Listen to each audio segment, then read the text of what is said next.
klinikamizda yangi bir amaliyotni yo'lga qo'ydik. Lazer usulida papilloma, sugal, tatuirovka, shunga o'xshagan terida bo'ladigan defektlarni olishga yangi apparatimiz keldi.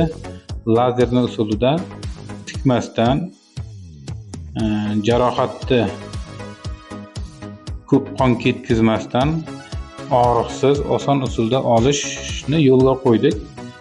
Mana bu bemorimizda 24 dona xuddi shunaqa papilloma, sugal oldik. Xudo xolasa yana rivojlantirib boramiz. Yana bo'ladigan amaliyotlarni sizlarga ko'rsatib boramiz. Agar shunaqa bezovtaliklar bo'lsa, yuzda, bo'yinda, tanani boshqa ko'krak sohalarida bo'ladigan papilloma, sugal va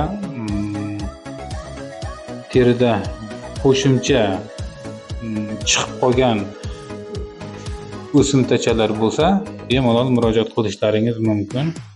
Mana bu olinganlari. Katta, kichik hammasi bir xil olingan. Rahmat e'tibor uchun.